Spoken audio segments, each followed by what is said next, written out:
Saludos a todos medicazos.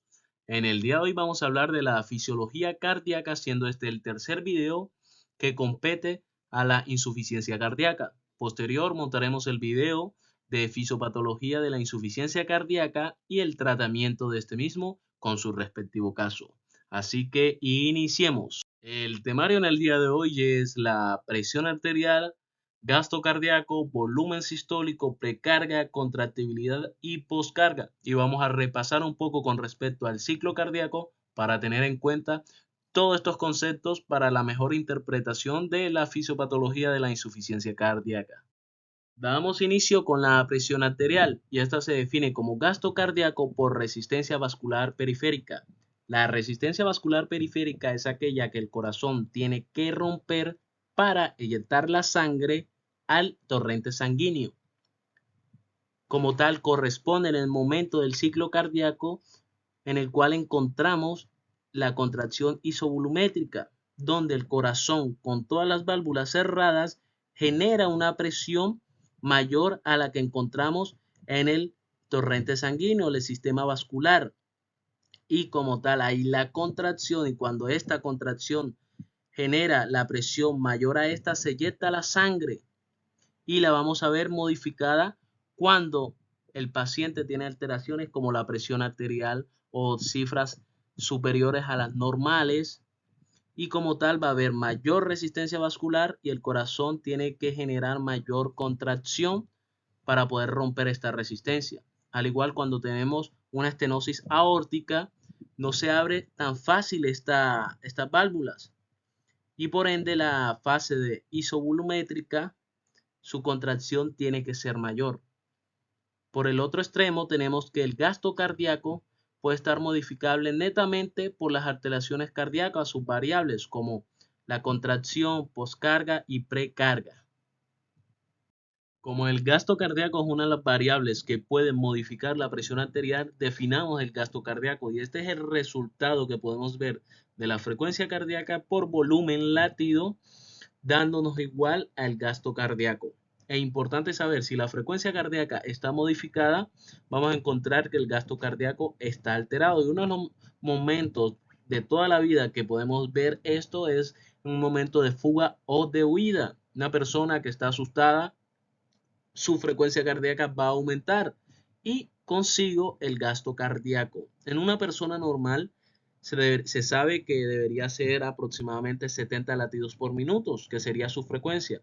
Y su volumen sistólico o el volumen latido debería ser aproximadamente 70 mililitros. Y esta multiplicación nos da un valor de 4.900 mililitros minutos, que esto se redondea en 5 litros minutos de una persona en un buen estado de salud. Ahora vamos a ver diferentes variables que modifican el gasto cardíaco. Es importante saber que hay unos volúmenes a tener en cuenta, veámoslos. En esta gráfica vamos a encontrar los volúmenes a tener en cuenta para la comprensión de la fisiología cardíaca. Importante saber que suele ser objeto de pregunta en muchas clases de fisiología y los profesores suelen decirte, explique esta gráfica, cuáles son los volúmenes que encontramos en esta gráfica, y no hay que asustarse porque es súper sencilla. Vamos a encontrar que en un lado nos expresa presión intraventricular izquierda y en el otro lado volumen ventricular izquierdo.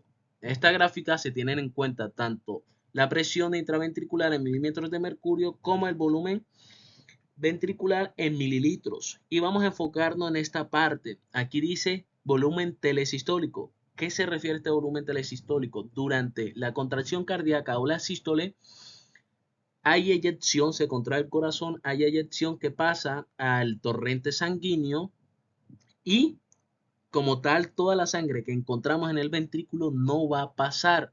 Hay una parte que se va a quedar allí y esa parte va a ser una cantidad que corresponde a 50 mililitros. ¿Ok? Y a esto se le va a llamar volumen telesistólico. Este volumen telesistólico va a estar ahí quietecito mientras está el proceso de la diástole, hay una relajación. El corazón pasa desde la aurícula, tanto derecha como la izquierda, porque esto se genera bicameral. Todo este procedimiento se genera al mismo tiempo, tanto en la cámara derecha del corazón como en la cámara izquierda. y pasa la sangre pasivamente de la aurícula al ventrículo, cierta cantidad como lo habíamos dicho en el ciclo cardíaco. Posterior llegamos a 110 mililitros sin necesidad de contracción de la aurícula. Posterior vemos que la gráfica aquí se modifica, no sigue constante, sube repentinamente. Esto se debe a la patada auricular. La aurícula se contrae. Esta contracción de la aurícula pasa de 10 a 20 mililitros de sangre al ventrículo, así vaciando como tal la aurícula, y posterior se cierra la válvula mitral, ya no pasa más sangre al ventrículo. Se puede cerrar la válvula mitral o también se puede cerrar la válvula tricúspide. Hay que tener en cuenta que siempre sucede en ambos lados. Y posterior vemos una contracción isovolumétrica. Esta contracción isovolumétrica se da con todas las válvulas cerradas en el ventrículo, tanto la mitral como la tricúspide, como la aórtica y la pulmonar. Esto genera la contracción genera una presión del mismo ventrículo, y esta presión del mismo ventrículo es como si fuera una pitadora. Se presiona tanto hasta romper la resistencia que encontramos en la válvula aórtica y en la válvula pulmonar, y la sangre es eyectada. Cuando se eyecta la sangre, aproximadamente sale 70 mililitros, como lo habíamos dicho. Y posterior hay un periodo de relajación, cuando ya a esta sangre que sale se le va a llamar volumen sistólico, ¿sí? La que sale al torrente sanguíneo.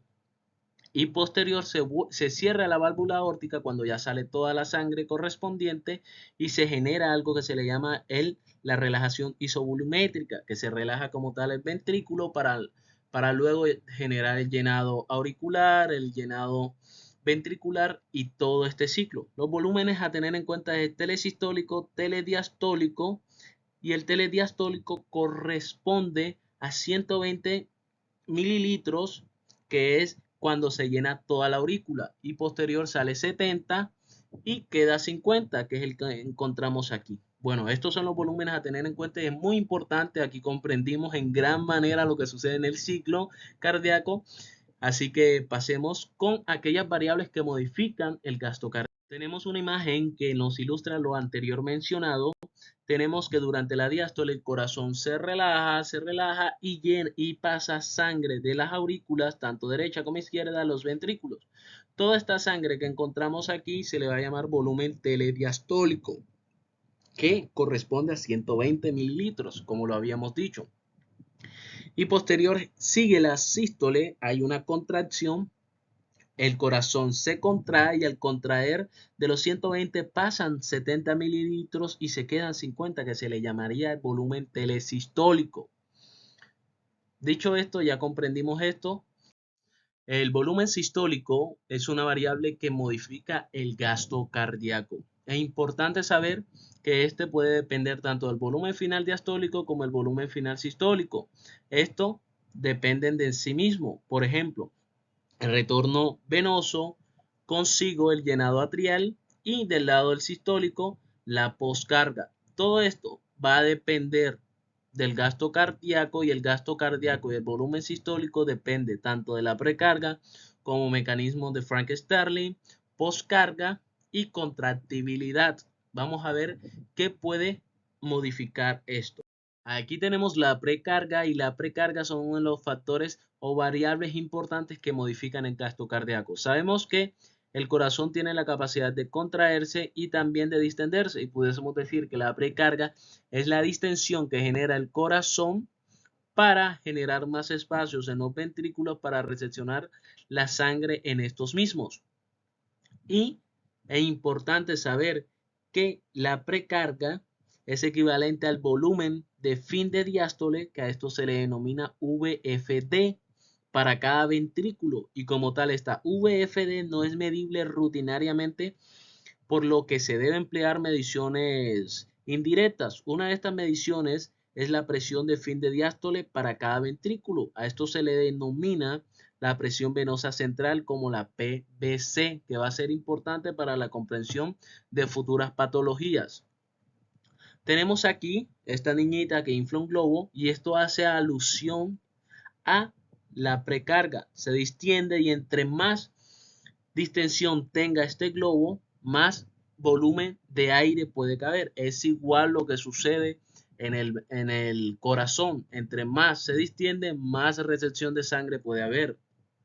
Y posterior a esto, entre más volumen tenga, cuando la niña suelta el globo, más aire va a salir. En este caso, entre más volumen se retuvo aquí, más volumen va a ser eyectado, ¿sí?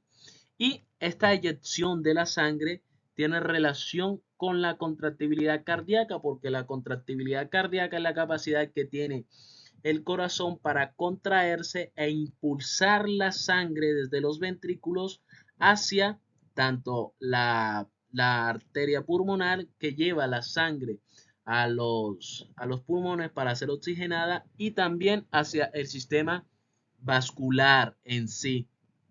Uno de los conceptos más importantes es la poscarga. Esta poscarga es la capacidad que tiene el corazón de generar presión para poder romper la resistencia de la válvula aórtica y eyectar la sangre al torrente sanguíneo.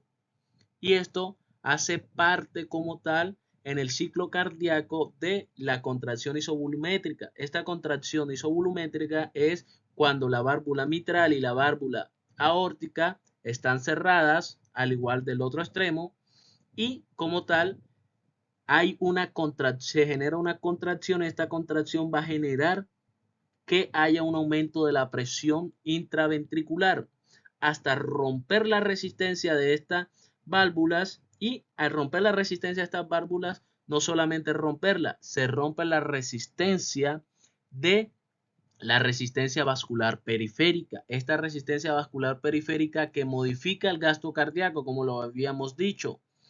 Y podemos ver aquí en esta imagen que sucede, es una imagen que hace ilusión a la que vimos anteriormente en el ciclo cardíaco. Hay llenado ventricular. Cuando hay este llenado ventricular, se genera la contracción isovolumétrica, que es donde hay mayor presión para romper la resistencia de la aorta. Y posterior se genera la poscarga, que la poscarga es aquí donde ya se rompe toda la presión y se genera la eyección de la sangre. Y estos son conceptos muy importantes que vamos a aplicar en la insuficiencia cardíaca. Importante es tenerlos en cuenta. Y la poscarga no es más que decir la capacidad que tiene el ventrículo para empujar esa puerta que es la resistencia vascular periférica y mandar la sangre o enviarla a el sistema vascular. Ok, medicazos, este sería el tercer video que corresponde a la fisiología cardíaca. Vamos a tratar los dos próximos videos, la fisiopatología de la insuficiencia cardíaca y también el tratamiento de esta. Es importante saber que estos son conceptos que hay que manejar constantemente para la comprensión de la insuficiencia cardíaca y hay que complementar con más lectura. Por ende, estos videos son videos para poder tener en cuenta conceptos, comprender cosas que suelen ser difíciles en la lectura, pero aquí lo hacemos más simple. Así que eso es todo por hoy. Chao, chao.